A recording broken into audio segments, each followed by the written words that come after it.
Hello बच्चों, नमस्ते। कैसे हैं आप सब लोग? उम्मीद है शानदार, जिंदाबाद, जबरदस्त होंगे। इस जीत सीरीज से आपकी जीत पक्की हो, ये मुझे आशा है। और बहुत सारे बच्चे अपनी जीत को सुनिश्चित करेंगे हिंदी में 37 में से 37 करके।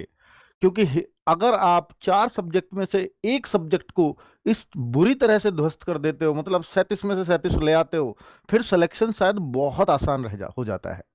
क्योंकि फिर आप एक दो जगह कुछ गलतियां भी करते हो, तो फिर वो आपका सिलेक्शन के आगे बाधा नहीं बनेंगी।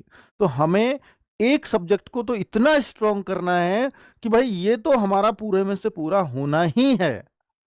हाँ, वो बात अलग है कि एक दो क्वेश्चन लीक से हट के आ गया तो फिर वो कोई समस्या ही नहीं है। क्योंकि जब कंपटीशन में कभी इस बात का फर्क ही नहीं पड़ता कि भाई कि बहुत मुश्किल क्वेश्चन आया तो वो नुकसान कर जाएगा, कभी फर्क नहीं पड़ता। बहुत मुश्किल आया तो समझ लीजिए कि हिंदी 36 की ही रह गई, क्योंकि वो किसी ने सही नहीं किया होगा, तुक्के से हो गया तो हो गया किसी का।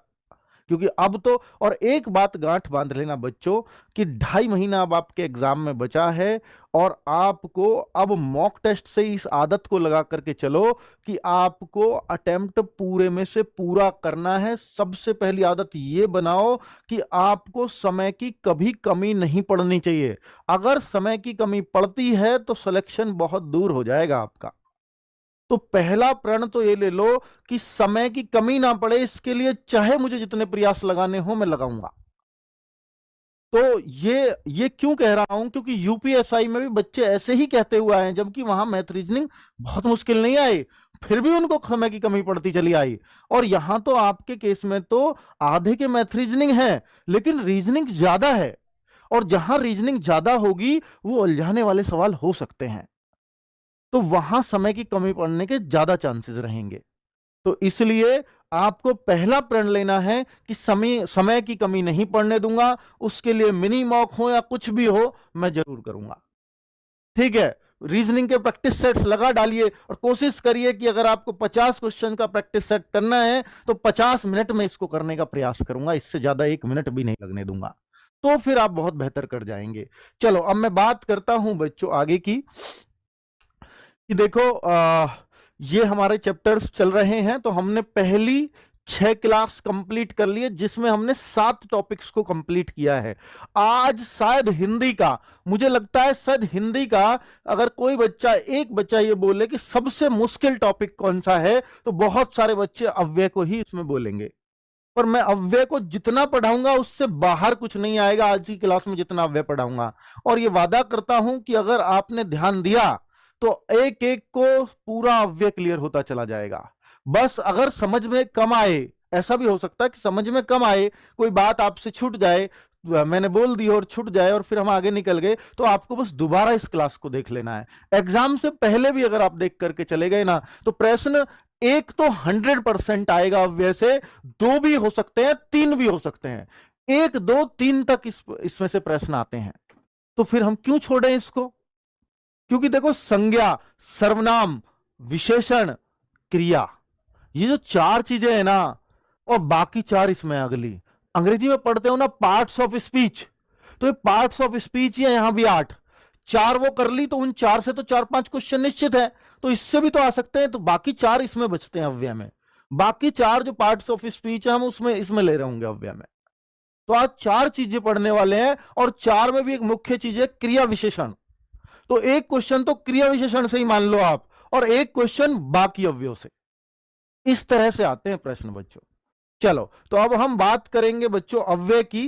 तो अव्यय को आप समझ लीजिए कि वो 4 कौन कौन से हैं। तो एक क्रिया विशेषण है, दूसरा संबंध बोधक अव्यय है, और तीसरा समुच्चय बोधक अव्यय है, और एक विस्मयादि बोधक अव्यय है। मैं थोड़ा सा आपके सामने पिक्चर्स क्लियर करने की कोशिश करता हूं। आप एक बात सुनना कि भाई देखो, जैसे विस्मयादि बोधक है, जैसे वहां भी होता अंग्रेजी में कंजंक्शन और इंटरजेक्शन, वही है ये। तो जो यहां पर विस्मयादि बोधक है ना, जैसे हम लगाते हैं काश, ऐसे लगाते हैं ना, ऐसे लगाते हैं, वाह, मजा आ गया, है ना, अरे ये तो काम बेकार हो गया। जहां पर हम किसी चीज का हर्ष यानी खुशी को जाहिर करें, शोक को जाहिर करें, घृणा है तेरे की, वो बोलते हैं ना, ओ तेरी, इतनी बुरी बदबू आ रही है, वो वाली घृणा हो गई। तो इस तरह की चीजें जो होंगी ना, एक एक्सक्लेमेटरी साइन भी उसमें होता है जिसको विस्मयादि बोधक चिन्ह बोलते हैं हिंदी में, अंग्रेजी में इसको एक्सक्लेमेटरी बोलते हैं। तो ये जो साइन है विस्मयादि बोधक है, तो ये तो बहुत आसानी से आपको समझ में आ जाएगा। मैं बस मोटा मोटा बता रहा हूं पहले, ताकि आपको एक पिक्चर क्लैरिटी आए। एक जैसे बच्चों इसको पढ़ते हैं, ये क्या है, अंग्रेजी से कंपेयर कर रहा हूं, अगर थोड़े बहुत भी पढ़े हो तो। प्रीपोजिशंस बोलते हैं अंग्रेजी में इसको, प्रीपोजिशन। आप देखते ही समझ जाओगे, प्रीपोजिशन तो सर वो होती है ऑफ, ऑन, इन, बिल्कुल वही है। तो जो यहां पे उनकी हिंदी बता दो, का की के ऑफ हो जाता है, का की के लग जाए, इन में अंदर, कमरे में, तो फिर प्रीपोजिशन है वो, है ना। ऑन, उस पर रखा, मेज पर रखी है चीज, ऑन आ जाता है संबंध बोधक में। तो ये सब इसके अंदर ही आएगा। तो यानी ये क्या हो गई, प्रीपोजिशंस, ये संबंध बोधक है। इतना ये पहचानना है कि कौन सा, बताओ इसमें संबंध बोधक क्या है इस वाक्य में, तो आप पहचान लोगे। कैसे, रमेश का भाई, तो का जो है वो संबंध बोधक है, क्योंकि रमेश ने और भाई ने के बीच का संबंध बताया उस का ने, कि रमेश और भाई में का है ना। रमेश कमरे में घुस गया, तो जो कमरे में घुस गया, तो घुसना तो क्रिया है, रमेश संज्ञा है, सबको पता है। मैं जो अंदर गया, मैं, तो वो तो प्रीपोजिशन है ना, वही संबंध बता रही है। कमरे और रमेश का क्या संबंध है, उसमें ही घुसा हो, तो उसका संबंध बता दिया जिसमें है अंदर, ये संबंध है। ठीक है, अब हम समुच्चय बोधक की बात करते हैं। तो समुच्चय क्या है, समुच्चय तो आप समझते हैं क्योंकि ग्रुप होगा, समुच्चय सेट होता है एक, तो यानी दो चीजों को जोड़ता है ये। तो जोड़ते क्या क्या शब्द है हमारे, और, रमेश और सुरेश घूमने गए, तो जो और वर्ड हुआ वो समुच्चय आएगा। रमेश और सुरेश, रमेश अथवा सुरेश, अथवा भी जोड़ा, रमेश या सुरेश, समुच्चय बोधक है। रमेश गया लेकिन सुरेश नहीं गया, तो लेकिन ने जोड़ा, समुच्चय बोधक है। तो जो ऐसे वर्ड्स है ना, उनको ऐसे लेते हैं हम समुच्चय बोधक में। फिर क्रिया विशेषण क्या है, तो ये तो नाम से ही स्पष्ट है कि विशेषण, विशेषता बताना क्रिया की। जो क्रिया की विशेषता बताए, आप कहो सर विशेषण में क्या पढ़ा, जो संज्ञा सर्वनाम की विशेषता बताए, और क्रिया विशेषण जो क्रिया की विशेषता बताए वो क्रिया विशेषण। कैसे सर, ये तो बात समझ सी में नहीं आई, तो समझाएंगे ना, यही तो क्लास है आज की। चलो, बहुत बढ़िया से हमने चारों को मोटा मोटा समझ लिया बच्चों। जो बातें मैंने बोली हैं वो सब इस स्क्रीनशॉट में लिखी हुई हैं, जो मैंने बताई है आपको, कि क्रिया विशेषण क्या है, क्रिया की विशेषता बताने वाले शब्दों को क्रिया विशेषण। कितना बढ़िया, इसके एग्जाम्पल भी लिख दिए, धीरे धीरे। जैसे रमेश धीरे धीरे चलता है, तो ये रमेश की विशेषता धीरे धीरे में, या उसके चलने की विशेषता है, तो आप कहोगे चलने की, चलने की, चलाई तो धीरे धीरे है ना, तो क्रिया की विशेषता बता दी, इसलिए धीरे धीरे ने बताई, तो धीरे धीरे क्रिया विशेषण हो गया। ऐसे ही वह घर से देरी से निकला, तो निकलने की विशेषता देरी ने बताई, तो देरी से, जल्दी से। तो जहां जिसके साथ से लग रहा हो ना, अंग्रेजी में इनके साथ एलवाई लग जाता है, लाउडली, है ना, सडनली। तो यहां क्या लगता है, से लगता है बस। तो जो से लग जाए तो वो रीतिवाचक क्रिया विशेषण होता है। क्रिया विशेषण के भी प्रकार हैं, आगे बताऊंगा। तो क्रिया विशेषण है ये।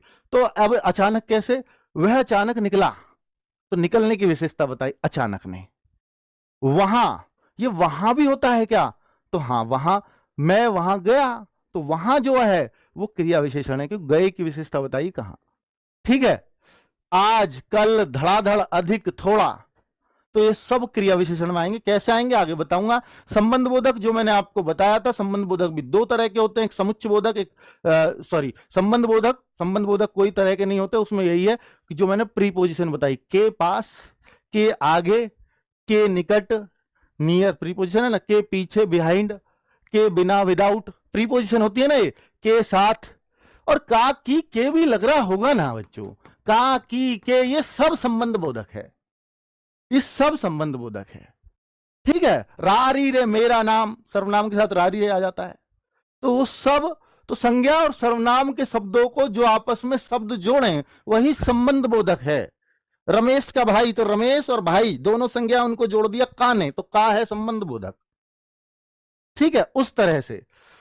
अब अगर आगे हम देखते हैं बच्चों कि भाई ये समुच्चय बोधक, तो भाई समुच्चय बोधक अपने आप में दो तरह का होता है, जैसे मैंने आपको बताया, और, तथा, एवं, या, अथवा, वो सब, लेकिन, किंतु, परंतु, सब इसके अंदर है। तो ये समुच्चयबोधक भी दो तरह का है, एक समान, तो समान प्रकार के वाक्यों को जोड़ता है समान, समान अधिकरण, और जो दो अलग अलग, एक वाक्य जब दूसरे पर निर्भर हो, विभिन्न हो, व्याधिकरण। तो जब वाक्यों के भिन्न भिन्न आधार को जोड़ा जाए, क्योंकि एक वाक्य दूसरे पर डिपेंड होगा, मैं वहां गया क्योंकि वो मुझसे नाराज थे, तो एक वाक्य दूसरे पर डिपेंड हो जाए तो वो व्याधिकरण समुच्चयबोधक। ये थोड़ा सा आगे डिटेल में करेंगे। विस्मयादि बोधक मैं बता ही चुका हूं, अरे हे राम, ओ राम, अरे छी, यो घृणा में आता है छी, तो वो वाले सब कुछ आपको इस पेज को मैंने रटाने का प्रयास किया है। अब आगे बढ़ते हैं। ये बहुत ही बोरिंग था, है ना, बहुत ही बोरिंग था, पर इतने से अब हमारा माइंड चलेगा। कैसे चलेगा? अब हम सीखते हैं, पहले क्वेश्चन की तरफ बढ़ते हैं। तो भाई अब आपके उत्तर मुझे चाहिए होंगे। जिन शब्दों में लिंग, वचन, कारक आदि के कारण कोई परिवर्तन नहीं